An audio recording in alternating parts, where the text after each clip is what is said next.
Ele te leva à conversão, e o seu projeto é de plena restauração. Há muitos momentos da vida em que o silêncio é a resposta mais sábia que nós podemos dar a alguém. Na pressa de falar, corremos o risco de dizer o que não queremos. E diante de tudo o que foi dito, nem sempre temos a possibilidade de consertar o erro. Palavras erradas costumam machucar para o resto da vida. Já os silêncios certos, esses possuem o dom de consertar. Por isso, prepara bem a palavra que será dita. Palavras apressadas não combinam com sabedoria. Os sábios sempre preferem o silêncio. E nos seus poucos dizeres está condensada uma fonte inesgotável de sabedoria. Não caia na tentação do discurso banal, da explicação simplória.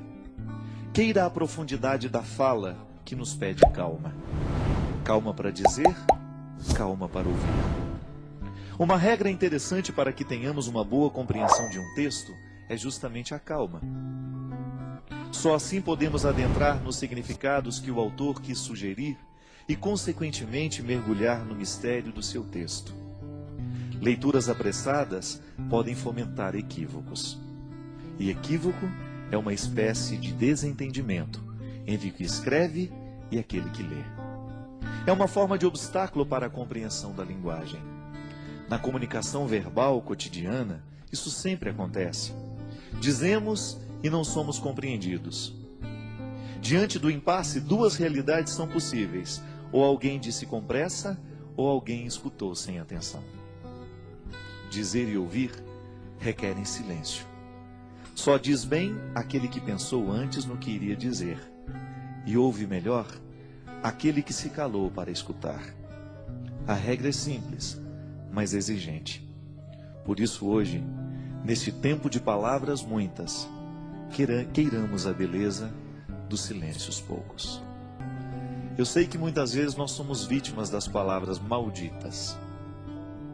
Não são poucas as vezes em que palavras malditas chegam até os nossos ouvidos. Uma palavra pode ser maldita por causa do conteúdo que ela tem, ou então por causa da forma. Hoje eu estava lendo um texto, coincidentemente, falando da música das palavras. E o escritor estava dizendo que para cada palavra há uma música diferente que nós podemos colocar nela. De maneira que você pode dizer uma coisa muito dura a alguém, mas você colocar uma música que faça bem ao ouvido de quem escuta. Então a pessoa escuta aquela palavra dura, mas com uma música bonita. Talvez tenha sido isso que Jesus soube fazer o tempo todo. Jesus dizia coisas muito duras, mas a música das palavras de Jesus era extremamente sedutora. Porque ele sabia muito bem que não adiantava dizer as coisas sem musicalidade. Não adianta nada a gente dizer as coisas com braveza. Não. A gente será muito mais bem entendido se a gente buscar uma música suave para colocar a palavra dura. Você experimenta isso na sua vida todos os dias. Quando você precisa dizer alguma coisa de muito sério aos seus filhos, e às vezes você não sabe nem por onde começar porque você tem medo do conteúdo que você vai dizer. O conteúdo é duro, é de exigência. E os nossos filhos não estão muito acostumados a serem exigidos. Eles entraram nesta mística do mundo de hoje, nesta tendência do mundo de hoje, de que tudo tem que ser muito simples, tudo tem que ser muito fácil e rápido. E educar os filhos muitas vezes requer um discurso duro, exigente. Então você vai descobrir junto de Jesus que é possível dizer coisas duras com musicalidades atraentes. É isso que fazia com que as pessoas parassem para prestar atenção no que Jesus tinha a propor. O reino de Deus que Jesus propunha não era coisa fácil, não era coisa simples. Dá trabalho construir o reino. Mas ele construía de um jeito tão terno que as pessoas esqueciam a dureza da palavra e se prendiam na música que envolvia aquela palavra. Por isso o segmento acontecia com tanta intensidade. Tantas pessoas por causa da música que estava revestindo tudo aquilo que ele dizia. Minha gente, Muitas vezes o que a gente faz de errado não é o que a gente diz, mas é como a gente diz. É a música que a gente coloca na frase. Pode ser que hoje você tenha ferido alguém com aquilo que você disse. Pode ser que hoje você tenha sido ferido por alguém com aquilo que você disse. E talvez você não tenha errado naquilo que você disse. Você tinha razão naquilo que você disse. Você estava certo ao reivindicar o que você reivindicava ou dizer aquela verdade que você disse. Mas talvez você não tenha escolhido o melhor jeito de dizer. Talvez você se perdeu na pressa, na raiva, na ira. É estranho, mas na vida a gente perde a razão quando a gente fica bravo. Na vida a gente perde a ternura quando a gente se irrita, porque a ira, ela tem o poder de retirar de nós a sabedoria. E quando nós estamos fora da sabedoria, geralmente nós não sabemos colocar músicas nas palavras. Todos nós gostamos de música.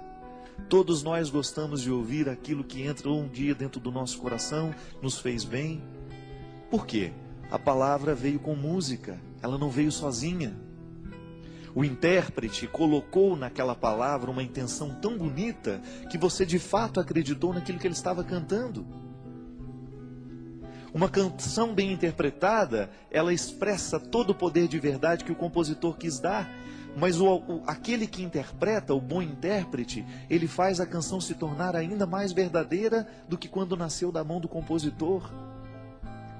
Porque ele soube colocar a intenção da voz. Eu, quando dava aula na faculdade de teologia, lá na faculdade Deoniana, eu sempre dizia para os meus alunos que seriam padres um dia: olha, cuidado para você não ficar com um tom de voz, um jeito de falar igual a todo mundo. Busque a melodia das palavras. Busque o seu jeito de dizer. E que o seu jeito de dizer as verdades evangélicas, que o seu jeito de ensinar o evangelho, a palavra de Jesus, as coisas boas da vida, estejam de acordo com aquilo que você verdadeiramente acredita em e identifica neste mundo como ternura. A palavra pode ser dura, mas a música que envolve a palavra não precisa ser.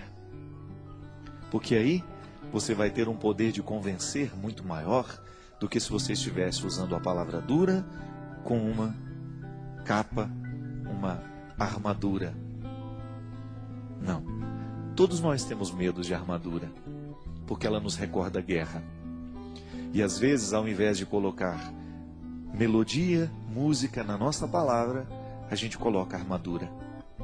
E aí a gente assusta aquele que nos escuta, a gente machuca aquele que nos escutou. Ele te leva à conversão. E o seu projeto é de plena restauração.